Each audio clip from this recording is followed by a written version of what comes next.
Elena lived a life that from the outside seemed perfect.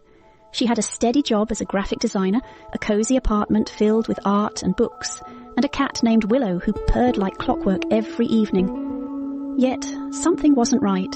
Every morning, Elena would wake up with a heavy sigh as if gravity had doubled overnight.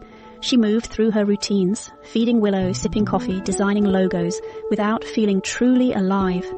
Her days blended into one another, a muted grey of repetition. She couldn't pinpoint when it had started, but the feeling had grown over the years. She called it her invisible fog, though deep down she knew its name was quiet despair. One evening, as she scrolled through old photographs, Elena stumbled upon an image of herself from 5 years ago.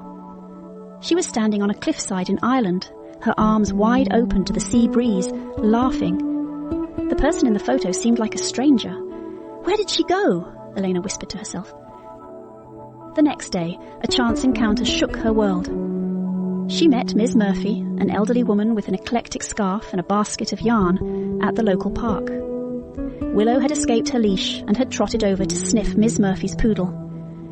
"Lovely cat you have," Miss Murphy said, her eyes twinkling. They struck up a conversation and Elena found herself sharing more than she intended. "I don't know how to explain it," she said, "but it's like my life has been on pause for years. I'm stuck in this quiet despair." Ms. Murphy nodded knowingly.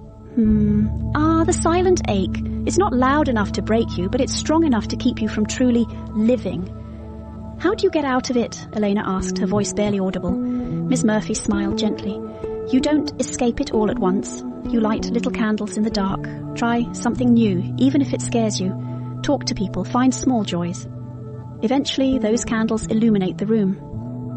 Elena took Ms. Murphy's words to heart. She signed up for a pottery class, something she'd always wanted to try but had put off. She started journaling each night, forcing herself to write down at least one positive thing about her day. At first, the fog didn't lift, but over time, as she shaped clay into bowls and mugs, she felt a spark of satisfaction.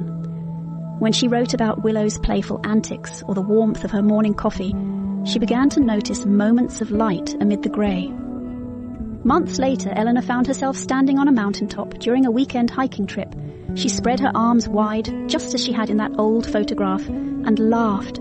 It wasn't the loud, carefree laugh of her past, but it was real.